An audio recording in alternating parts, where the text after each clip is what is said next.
بسم اللہ الرحمن الرحیم۔ سیرت طیبہ صلی اللہ علیہ وسلم، سبق نمبر 8۔ زمزم کے کنویں کے بارے میں خواجہ عبد المطلب کا خواب۔ پچھلی صدیوں میں زمزم کے کنویں پر بنو جرہم اور قریش کی لڑائی ہوئی تھی۔ قبیلہ بنو جرہم کو جب قوت حاصل نہیں ہوئی تو انہوں نے اس کنویں کو پاٹ دیا تھا اور سالوں سے اس کا نام و نشان ختم تھا اور یہ معلوم نہیں تھا کہ زمزم کہاں ہے۔ تو خواجہ عبد المطلب کو خواب میں دکھلایا گیا کہ کوئی کہنے والا کہہ رہا ہے کہ کنواں کھودو، اور اس کے نام کبھی برقع، کبھی مظنونہ وغیرہ آتے، اور اخیر میں تیسرے یا چوتھے دن یہ دیکھا کہ کہنے والا کہہ رہا ہے کہ زمزم کھودو، اور جگہ بھی بتلائی کہ یہاں کھودنا ہے۔ خواجہ عبد المطلب نے قریش کے لوگوں سے کہا کہ مجھ کو اس طرح سے خواب دکھلایا گیا، اس لیے اب زمزم کھودنا ہے۔ لوگوں نے کہا کہ ایسا مت کرو، لیکن ان کو یقین کامل تھا، اس لیے انہوں نے زمزم کا کنواں اپنے بڑے بیٹے حارث کے ساتھ مل کر کھودا، اور تھوڑی سی کھدائی کے بعد ہی وہ مینڈ نکل آئی جو حضرت اسماعیل علیہ السلام کے زمانے میں تھی۔ دوسرے لوگوں کو اس پر بڑا حسد ہوا تو انہوں نے اس کو خراب کرنا شروع کر دیا۔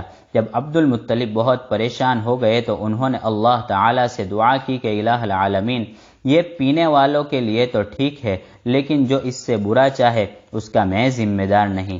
چنانچہ جس نے اس کے ساتھ برا چاہا تو وہ بیمار ہونے لگا۔ اس طرح سے حاسدین کی ہمت پست ہو گئی۔ خواجہ عبد المطلب نے اس وقت یہ منت مانی کہ ابھی تو میرا ایک ہی بیٹا ہے، ان لوگوں سے مقابلہ میرے لیے دشوار ہے۔ اگر اللہ تعالی مجھے 10 جوان بیٹے عطا فرمائے تو میں ایک بیٹے کو اللہ کے راستے میں قربان کروں گا۔ چنانچہ اللہ تعالی نے ان کو 10 بیٹے عطا فرمائے، اور سب کے سب ماشاءاللہ خوبرو طاقتور تھے، جو اپنے والد محترم کے دست و بازو بن گئے۔ ایک دن آپ نے خواب میں دیکھا کہ کوئی کہنے والا کہہ رہا ہے کہ اب اپنی نظر اور منت تو پوری کرو۔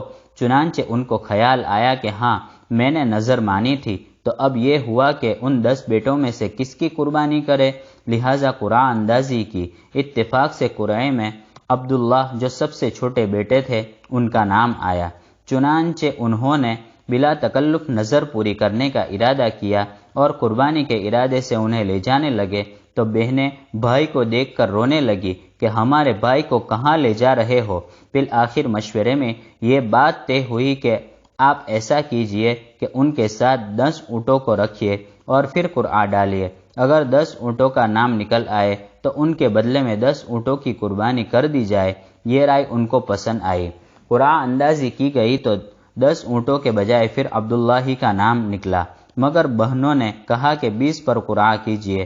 چنانچہ 20 پر قرعہ ڈالا تو پھر عبداللہ ہی کا نام نکلا۔ بالآخر جب تک 100 اونٹ پورے نہیں ہوئے، برابر عبداللہ ہی کے نام کا قرعہ نکلتا رہا۔ جب 100 اونٹ پورے ہو گئے تو اونٹوں کا قرعہ نکلا۔ چنانچہ 100 اونٹوں کو قربان کر کے عبداللہ کی جان بچی۔ یہاں یہ یاد رکھنا چاہیے کہ جتنے بھی انبیاء علیہم السلام دنیا میں تشریف لائے، کوئی بھی ایسا نہیں ہے کہ اس کے اندر نکاح کے اعتبار سے کوئی بگاڑ ہو، یعنی حرام نسل سے کوئی نبی دنیا میں مبعوث نہیں ہوا۔ اور ہمارے آقا و مولا فخر عالم جناب محمد الرسول اللہ صلی اللہ علیہ وسلم، جو سید الانبیاء اور سید الاولین والآخرین ہے، آپ نے خود فرمایا کہ ولدت من نکاح لا من سفاح، او کما قال صلی اللہ علیہ وسلم۔ ترجمہ: میری ولادت اور پیدائش نکاح کے ذریعے سے ہوئی ہے، نہ کہ حرام کاری سے۔